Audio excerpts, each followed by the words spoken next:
ko ulu kalimami ujura doya soro na ye kutuba kala atese ka mogo la salli ni ale ye kutuba kala kutuba banna mogo wore de be mogo la salli o be chodi basitala abdul musin abadi nyinin karanina akwa nyogona basitala ukajuma kakene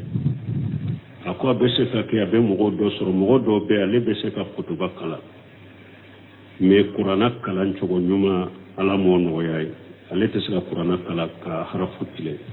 qur'ana kalan chogo nyuma ta bolo me ale fana kutuba kala na bese ka kutuba kala ka perepere da tege ka faranfansiya di mogo wore be o fana qur'ana kalan kan no ma bese wala me atese ka kutuba kala akonin daruga be mogo mununa mogo do bese ka kutuba kala mogo do bese ka mogo la sali onin fana na darura nana anyuman koni yade min be kutuba kala ka mogo la sali meni otese ke darwaye nimmina abe kutuba kala tese ka mogo la sali ne ale kutuba kala kutuba ko fe mogo re ka mogo la sali basitala drumo sini ko misala fula ko sali fule sali minye fardai almami fula be salli kelena almami do be se ka usalli ni ujura ya le soro abese ka bo almami wore be bila nola ka kontene ni salli salli kelen kono salli minye silamiya jonse mfula nay mu almami fula be nya o kono janka doye kutuba kala doye salli kene mo ye basitala o ka juma ka kene donc mo kelen koni kanjini min bu fula beke wode kanyi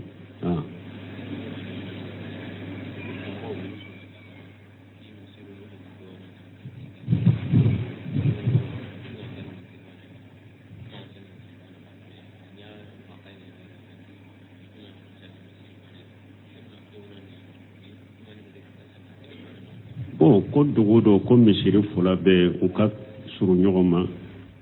mankan bonu ɲɔgɔn cɛ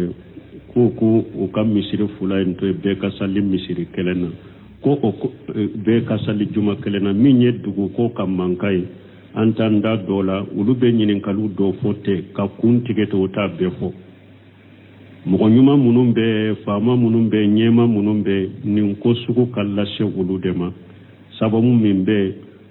sababu in ka fu ye u bɛ se ka suluhu min don a la u bɛ se ka min fɔ a la u b'a fɔ a la mais an tɛ se k'o jaabi tɛ fɛn o fɛn ye mankan ko ni kɛlɛ ko de a dilolen bɛ dugu ko de ma fana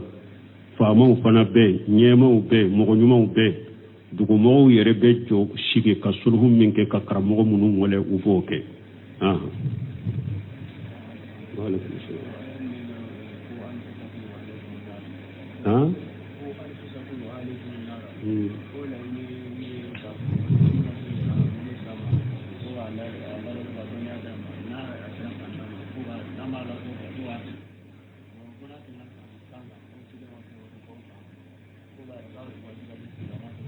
bon mogo kana to ko be miri qur'ana ayaw ko be ka miru ko wala qur'ana ayaw de ko mogo to ka miri ko ka hakilnan fo ayaw la qur'ana tawsiri to de bala qur'ana aya be anyogona qur'ana aya de tawsir o ko fe ambe qur'ana tawsir ni ciden ka risa sahalungi o ko fe qur'ana be tawsir ni sebo ka kuma wiye o ko fe qur'ana no mo soro qur'ana be tawsiri ni tabino ka kuma wiye o ko fe tabino ka kuma nu ulu be borala nu be arabu kamme arabu bolo nin koy atumbe arabu bolo minna abeke wiye qur'ana tawsir betanine men ka sigi doron ka miri doron kin ka kirna fo qur'ana la ayo dabila aw bakar sidiq dalla kanyene ka aya dola wa fakihatun wa abba o ya soro bakar ni aya tawsiri ata korodo chidembulu o ya nyine ka ko akore munya ko ayu samai tajilluni wa ayu al-ardi taqilluni ija qultu fi kitabillahi birai ako sankaba juman be se ka suma kenna duma ko juman be se ka neta ninye fenfo alaka kitabu kono ninka hakilina ninye nyinin kalimin ke ko doko ya ayyuhal ladina amanu qu anfusakum wa ahlikum an-nara ko alla nyini yede ko i dembe sangulon fulala de ka ladamu ko men na sera santa ma ci ko ci de makuma da ko yalla nyine yode qur'ana te fenye ko hada ma dembe tirunke kala ko ka sura ute ci den ka hadisa kalama yere ci den ka hadisa la de akwa ya ka dunya mariya u ka salli nu be sangulon fula aku bugo nu kera santa nu masalli ele ale ba ko cogo de ko ni den kera santa ko ci de makuma wala ada maden kana ke galon tigala dina kono ni ka sigiki ka hakilina u fodro ku be mire e wa ka miru ya do ayala ute be hada madenye ya ayyuhal ladina amanu qu anfusakum wa ahlikum an-nara o bi ka demba ya ko bedela i ka demba ya ire kullu sira jahannaba mani ka demba ya la sira li jahannaba ma kunya marani nyumaye ko fatanya ka bo juguma ma o bedde beddo ola fo dommin ni tara shey ko be may desra pew ani fo dommin fo kata sa ni ayalla nyine ode kam menye ko ka nya mariya sa ngolon fula ni ater asera santa ko cire ma fo fe ola tigi yangalon tigi cire ko idenya mariya dewu nya mariya nu sera sa ngolon fo ya nya mariya ko salli nu kera santa o masalli ayubugo an akanu farak aku faraka bonyona ko kana daddilan kelenga alaka timanda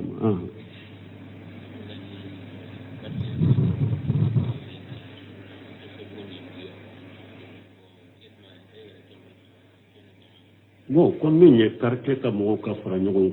ka sunna nyema bo yere law be chogodi anye ni fo ma hari teme an ko jama chamante silamiya kono silamiya ye jama kulu kelende ahli sunna wal jama silamiya ye ode sunna mo ahli sunna wal jama abbe aqida kelewni najere kenene tabulo kelew mais akake nim pratika nyema bo uyerela ko dobe aw bolo saratu ni ko ni ta chogo de ba bolo bo ni mo min farala awka o ko ni o ta chogo wala hari ne chinyawte ano tigi ye kelene mais ni mo min maso ka fara awka o ko wala hari na tigi be chinyaka ano tesika ke kelene oye ka silamiya farade silamiya te soma te jehoma oye silamiya faralide aw kan nyema bo aw yere la ka kaw da mono groupe ye ta chogo ni ta bolo ni ko do de ba aw bolo ni mugo min farala ko ni mugo min kela o kelenya o ko la farala aw ka ko la sonna o ko ma hari ni chinyawute ano tigi ye kelenye nyogon kanu bani nyogonche nyogon deme bani nyogonche je nyogonya bani nyogonche mais ni mugo min banna aka ko nono ma har na ya soro atigi ta da yacinye aw tayin galonye ano na faraka bonyo na foita ano ce o ye ka silama farade nin tebbe ni nye parti de islamia kono mais ambe hadafu kele ambe ahli sunna wal jamaa ambe hakrina kele ambe togo ya kele mais anye nyema bo nyere la de dro pour ambe sika nyugo sembenti ya ka nyugo ndeme anka sunna ni ewa dawa la chogomi ananka sunna ka ko kele la chogomi anka se ka nyugo sembentia ka nyugo ngiriya ka nyugo ndeme wa ta'awanu alal birri wat taqwa ala ko yen nyugo ndeme batuka ani alanya siranya o yode bashi tola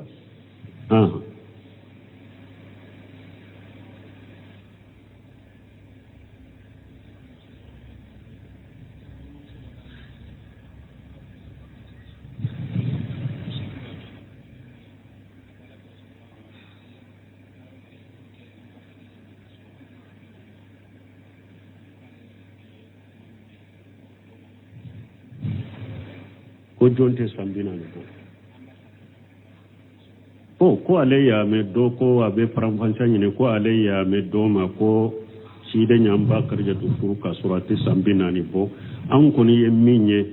hadisa sahlen kuma sahlen kono shi den bamba karja to furu wati me sambina ni shi den be samuga ani duru am anyo de ya nyodo sabati lenye min ko ate sambina ni bo abe dele la jele ni no odefe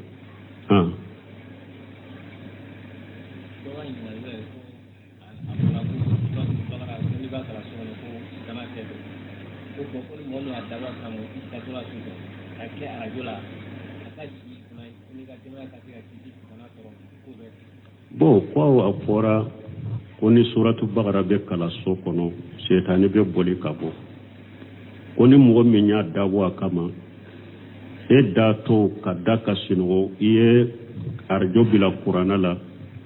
pour aka kala i ka so kono be sinogo la k'i ka denbaya kiso be cogo di o tɛ bɛn folo ka kuranna kɛ arajo la te be sinogo kuranna be kalana yɛrɛ mɔgɔ t'a lamɛn o tɛ bɛn an y'o de fɔ kuranna i k'a lamɛn ou bien i ka kuranna faga wa idha quri'a al-Qur'an fastami'u lahu wa ansitu la'allakum turhamun ala ko ni kuranna be kala aya lamɛn de aka da de fana aye fula de fo ala ko ni kuranna be kala abake ka kala aya tiloma jo kala me kele fulana aka da de aka na kuma wore do akoro na yo ko be ke sababa be nema soro me kuranna be kala eta ke kala me tilo be yoro wore ibake ka fe wore la me wotebe kuranna ba ke ka kala ebe ka kuma wore la ube be ka sugula fe wore la tebe kuranna koni ke ala de ibake ka lame ube ni sugula fe wore be bolo kuranna faga folo ni nye folo ye a tigi ye min kɛ ni nye nin tɛ bɛn kuranna dɔgɔyali de bɛ nin na a fulana kaseti kalani arajo kaseti kalani tɛ e ka kalan palasi ta yala n'an ye kuranna bila arajo la sisan k'a bila ɲɛ alimamiya la kabaru ni fɛn b'u bɛ kaseti kɔnɔ a bɛ an wasa alimamiya wa ni arajo kɔni kala nɛɛma de don n'i b'a lamɛn i bɛ baraji sɔrɔ a la mais ani e yɛrɛ b'a kɛ ka kuranna kala k'o kɛlɛw tɛ salli wagati la sisan n'an ye arajo dugu kɔnɔna na dugu bɛɛ misiri kelen kɔni ka salli wɛrɛ wajibi de dugu bɛɛ kan ni misiri kelen ye salli wɛrɛ misiri tɔw salli wɛrɛ ye fardun kifaya sunna don dugu bɛɛ mumɛ n'an ko an kan dugu ka salli wɛrɛ an kan wasa don k'a sete ka salli wɛrɛ a ka salli wɛrɛ bɛ ɲa wa a bɛ salli wɛrɛ parasita wa a t'a ta donc an bɛ min fɔ kuranna ka kala kaseti la arajo la ani yɛrɛ ka kuranna kala donc arajo kaseti kala kuranna kala a t'i yɛrɛ ka kalan palasita fo yɛrɛ de ka kuranna kala yɛrɛ de ka suratu bagara kala i ka so kɔnɔ kaseti tɛ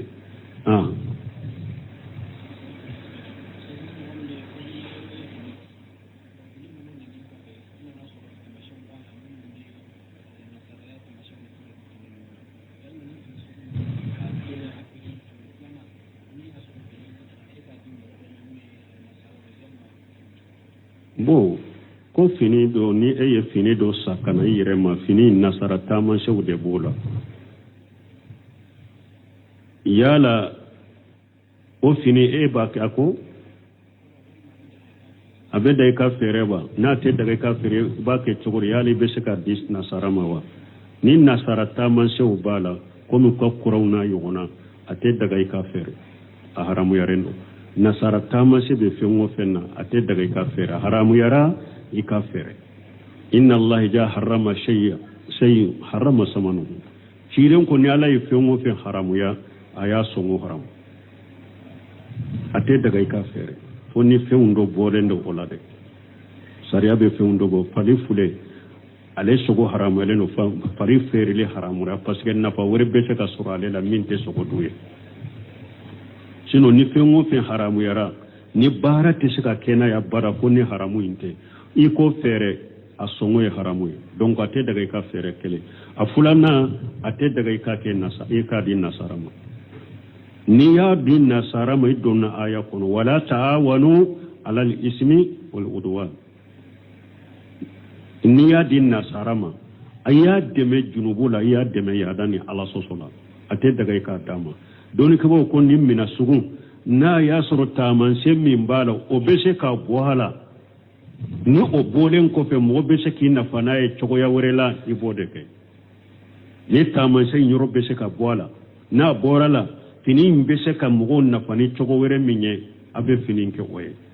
mais n'a y'a sɔrɔ taamansen in tɛ se ka bɔ a la yɛrɛ de pewu fini in fana tɛ se ka baara ɲɔgɔnya k'a to a la i b'o tiɲɛ de k'o jani de k'o b'i bolo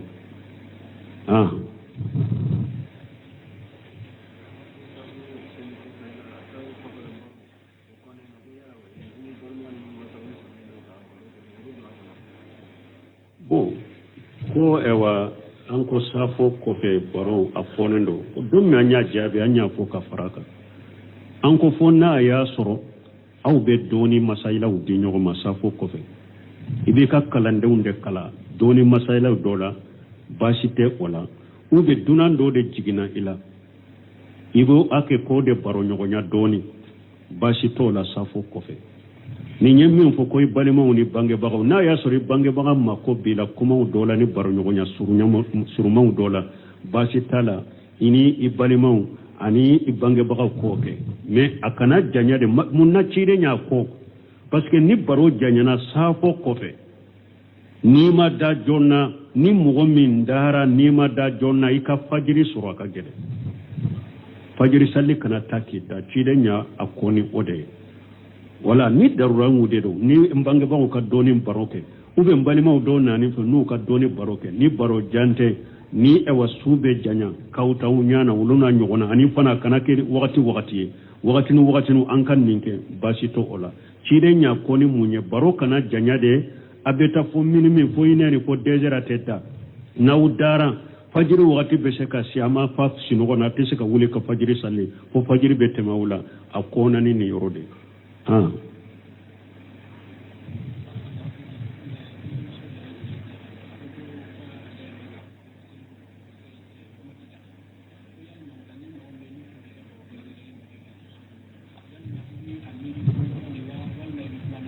bon ko doko alaya me ko salli kono la kumate daga ko wala ni ba fe ka do kere lenki yere ibe awa ngani duskunde kono tawa ni njabira ya sinya joli anko doni ke baga ko hadama de salli kono la munu azikaru munu kere la sujurula ni fo rukula ni fo mo ka ulu kala unana chogo mi fora chogo mi ika ulu fo salli kono ufo chogo la de la sabatira ajikaru mununa ka koy chogo ni ke yoro fula ulu fo uka fo chogo la arabu kanna uka yoro la me minyi ika duawu to wiye ube ajikaru yere wore munu ne yere beshe kufo itesu warabu kanna ube makona kodo be ekono iba fe ka duawu kenaye ita arabu kando ikumbele mina todo itembe duguma o ika duawu kika kanna ala be kambe me ni kale bumbaje nin jabi buno semire nin jabi ledina daima indi jabi ka fu mo min ni ika salli konona la tahiya laba ube ika sujudu konona iba fe ka duawu do ke me duawu itese arabu kanna afoi ka kanna farda do nafila do afoi ka kanna uko ala ko fattaqullaha mastatatum ala ko ayesira alanye akase ko hakke e ka sheko te duawu minna ka fo arabu kanna afoi ka kanna fattaqullaha mastatatum uko ala ko la yukallifu allah nafsa illa wusaha ala te nin karaba ke bila fenna min setiye ni arabu kan setiye ke ka duawu fo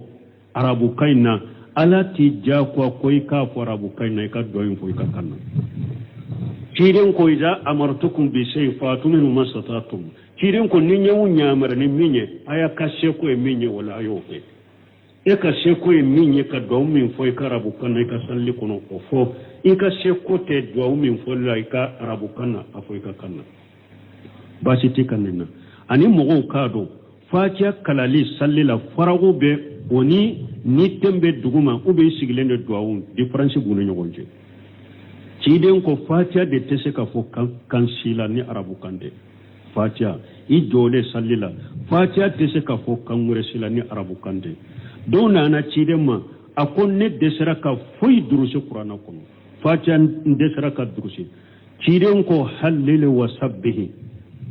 akoy ka wa la ilaha illa fo ka subhanallahi mana e ka fo ni jora fatiha nola e ka fo subhanallahi alhamdulillah wa la ilaha illallah wallahu akbar wa la hawla wa la quwwata illa billah akon nim bila fatiha nola na ma fo ka fatiha aka fo ka kanna ko qur'ana de tese ka fo ka kanna qur'ana itese ka ode kala ka kanna salli kono ko abi wasa ati wasa me duawu nyere ma ko be do mi na ko fo kumbele mi na to nsigiru to nsi e wan sigile nkata yala ibese ko fo ika kanna bashi tika ola qur'ana de tese ka kala kan worela ni arabu kante min ko le de sera ka qur'ana durushi kide ma fo tigiye fatia kala ika kanna de aye kun wore de fo aye ko bila fatia nola ni ama fo ka fatia fo ka kanna qur'ana tese ka fo kan worela ni arabu kante salli kono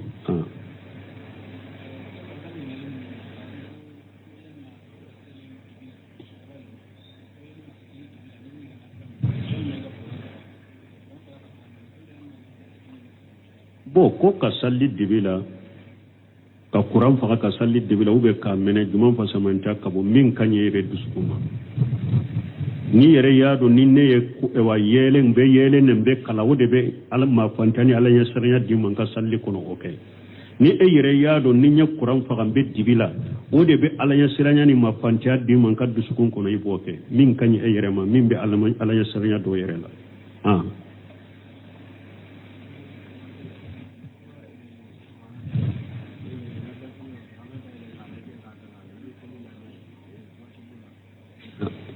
ko ka Qur'ana ta ka kala ni be farada la o be chogodi ibnu mbaji nyinin karandin ako farada la nafila de be Qur'ana ta ni ba fi ka Qur'ana jigin nafila la Qur'ana ti kunna e be Qur'ana ta ka kala me farada nyuma ye minye hada made farada la kana Qur'ana ta parce que nafila fulo ye sunna de nafila salli ko do dagara ala o ma daga farla sallila no ya do dira hada madema ka ko do ken nafila la on no ya madima ko ke farda kono Qur'ana talimin fulen ni ka bolo bila disi ka bo bali Qur'ana bi tegede la ibe Qur'ana la jele ni be ta urukula iba fara nyogon kade ni wulila iba dayele de o manka ka ke farda la ay pe farda la fana la ko fakhira ma tayassara min al-Qur'an ako Qur'ana yoro min kan no ma o kala farda mashe ko fonka Qur'ana deta ka ewa ka laje Qur'ana kono yoro min bi kunna yoro min kan no ma Qur'ana kono doro fatiha ko fe o kala kana Qur'ana ta me bumbayi ko fonni mo min misali la fajiri kiden ka sunna tundo juma fajiri suratu sajda ni halata lil insan abulu kala ye bumbayi ni kaninna akonna ya suro durusin tente o durusilenta al mamin min kunna suratu sajda durusilenta kunna sur hal atala al insan o durusilenta kunna ababe fana ka barake ni sunna yenye akonnim al mamin min ya qur'ana ta puru kan ni sura nununka ewa juma fajiri ko kala qur'ana kono purun ka sunna yi soro ako bashi tikala bumbaje nin jabite bashi ti otigi ka wala puri kan ni sunna matrafa qur'ana ti kunna don dolan ka qur'ana tamfana kan ni sunna kala nka fajiri ewa juma fajiri wala akoni mo min nyake ni oye bashi ti ka wala me sheikh salih fawzan min kara ka qur'ana ta farada anya min fo akola ko farada ka kola faghira umma tayassara min al-qur'an ikana qur'ana ta farada la farada qur'ana yoro min kan no goymo o fara fatiha ka ni ben nafila la de ba fi ka qur'ana jigati kunna ibe qur'ana ta subhanakallahumma rabbuna bihamdika ashhadu an la ilaha illa anta astaghfiruka wa atubu ilayk nyen kalim min ke ko doko ulu kalimami ujura doya soro na ya kutuba kala atese ka mogo la salli ni ale ya kutuba kala kutuba banna mogo wore de be mogo la salli o be chokodi basitala abdul musin abadi nyin karanina akwa nyogona basitala ku kajuma ka kene akwa bese ka ke abe mogo do soro mogo do be ale bese ka kutuba kala me qur'ana kalan chugo nyuma ala mo no yayi ale te sika qur'ana kala ka harafu kile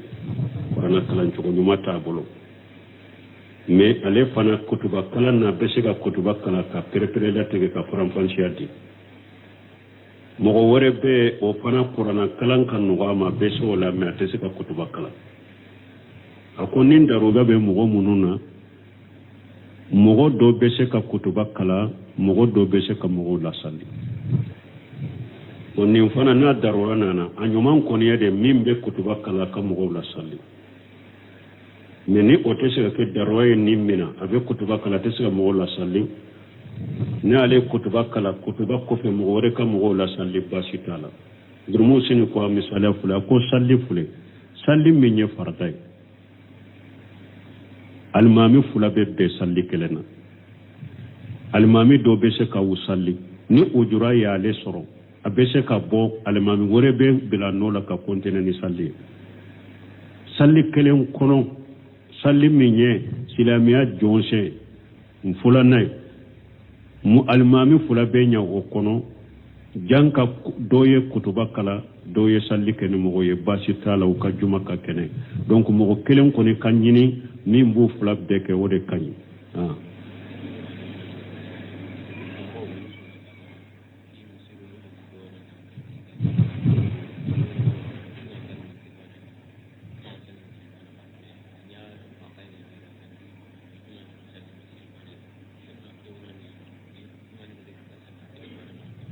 ko dugu do ko misiri fula bɛ u ka suru ɲɔgɔn ma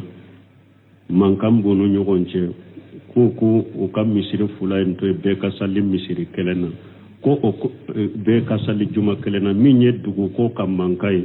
an t'an da dɔ la olu bɛ ɲininkaliw dɔ fɔ ten ka kun tigɛ ten o t'a bɛɛ fɔ mɔgɔ ɲuman minnu bɛ faama minnu bɛ ɲɛma minnu bɛ nin ko sugu ka lase olu de ma sababu min bɛ sababu in ka fu ye u bɛ se ka suluhu min don a la u bɛ se ka min fɔ a la u b'a fɔ a la mais an tɛ se k'o jaabi tɛ fɛn o fɛn ye mankan ko ni kɛlɛ ko de a dilolen bɛ dugu ko de ma fana faamaw fana bɛ ɲɛmaw bɛ mɔgɔ ɲumanw bɛ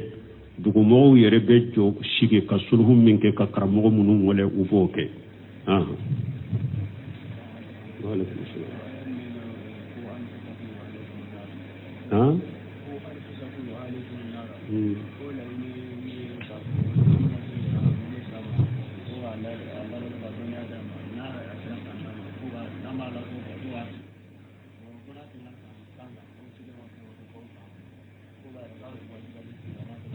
bon mɔgɔ kana to ko i bɛ miiri kuranna ayaw ko i bɛ i ka miiriw ko o la kuranna ayaw tɛ ko mɔgɔ to ka miiri ko i ka hakilinaw fɔ ayaw la kuranna tawsiri cogo de b'a la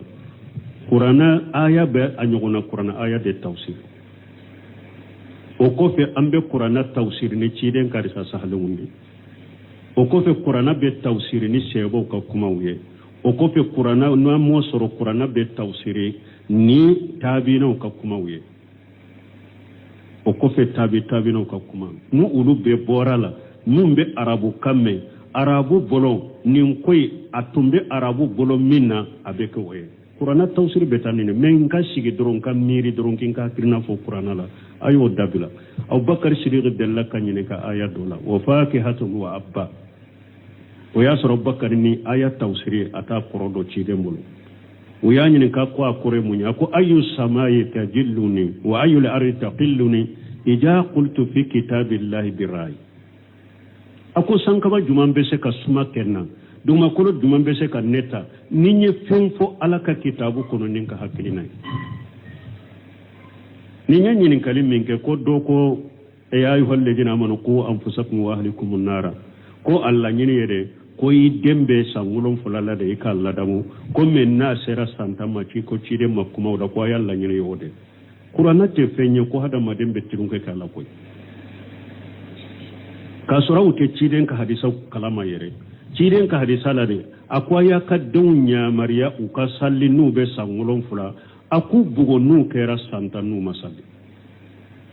ale b'a fɔ cogo di ko ni den kɛra san 10 ko ciden ma kuma o la adamaden kana kɛ galontigɛla ye diina kɔnɔ n'i ka sigi k'i ka hakilinaw fɔ dɔrɔn k'i bɛ miiri i ka miiriyaw don aya la o tɛ bɛn adamaden ye ya ayyuhal ladina amanu qu anfusakum wa ahlikum an-nara o b'i ka denbaya ko bɛɛ bɛɛ la i ka denbaya i yɛrɛ kun lasira jahanaba ma n'i ka denbaya lasirali jahanaba ma ko ɲamara ni ɲuman ye ko fatanya ka bɔ juguman ma o bɛɛ de bɛ dɔn o la fo don min ni taara seko bɛɛ ma i dɛsɛra pewu ani fo don min fo ka taa sa ni aya laɲini ye o de ka min ye ko k'a ɲamariya san 7 ni a sera san 10 ko ciden ma fɛn fɛn o la a tigi ye nkalon tigɛ ciden ko i den ɲamariya denw ɲamariya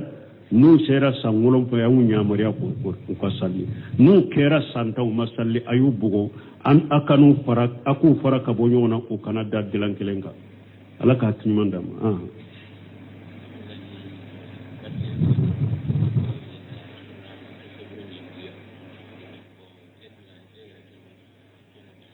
bon comme min ye karte ka mɔgɔw ka fara ɲɔgɔn kan ka sunna ɲɛma b'o yɛrɛ la o bɛ cogo di an ye nin fɔ a ma hari tɛmɛ an ko jama caman tɛ silamɛya kɔnɔ silamɛya ye jamakulu kelen de ahali sunna wal jama silamiyai o de sunna mo ahli sunna wal jamaa abbe aqida kelewnu na nyere kenele tabolo kelew mais akake nim pratika nyema bo uyerela ko dobe aw bolo saratu ni ko ni ta togo de ba bolo bo ni mo min farala awka o ko ni o ta togo wula hari ni cinyawte ano tigi ye kelenye mais ni mo min maso ka far awka o ko wula hari na tigi be cinyaka ano tesika te kelenye o ye ka silamiya farade silamiya te soma te jehoma o ye silamiya farafaralide aw kan nyema bo aw yere la ka kaw da mana groupe ye ta cogo ni ta bolo ni ko do de ba aw bolo ni mo min farala ka ni mo min kela o kelenya o ko la farala aw ka ko la sunna o ko ma hari ni cinyawte ano tigi ye kelenye nyogon kanu bani nyogonche nyogon deme bani nyogonche je nyogonya bani nyogonche mais ni mo min banna aka ko nono ma hari na ya soro atigi ta de cinyaye aw taye ngalonye ano na faraka bonyo na foita ano che o ye ka silamaw farade nin te benni nye parti de islamia kono mais ambe hadafu kele ambe ahli sunna wal jamaa ambe hakrina kele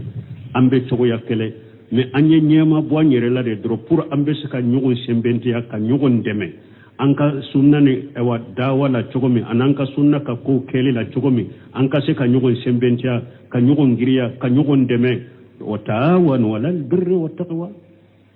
ala ko ye nyugo ndeme batuka ani alanya siranya o yode bashi tola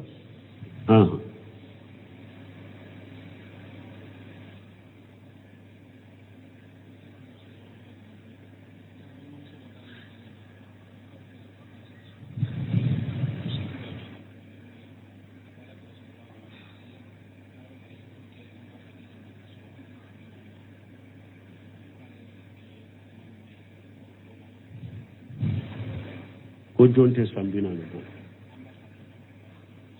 ko alayya me do ko abe faramfancanyi ne ko alayya me do ma ko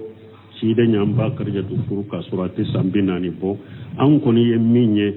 hadisa sahalen no kuma sahalen kono shi den bamba karja to furu wakati me sambina ni shi den be samuga ani duru am anyo de ya nyodo sabati lenye min ko ate sambina ni bo abe dele la jele ni no odefe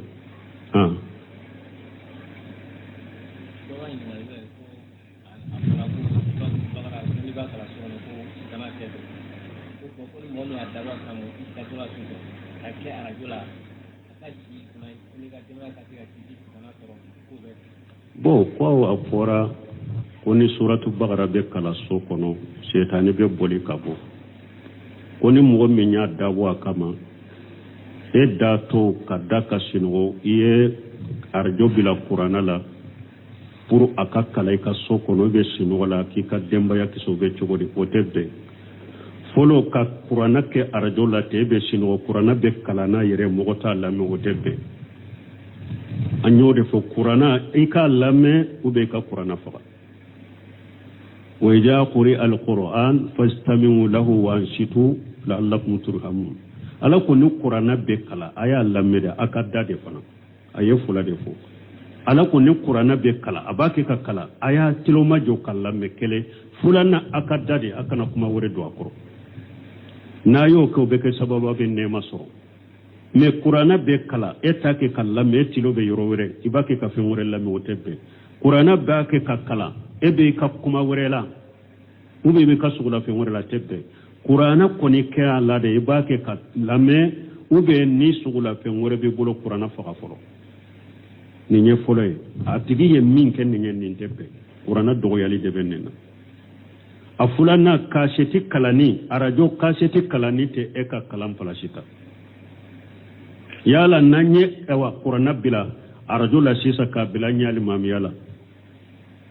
kabaru nu fembo be kaseti kono aban wasali mamiyewa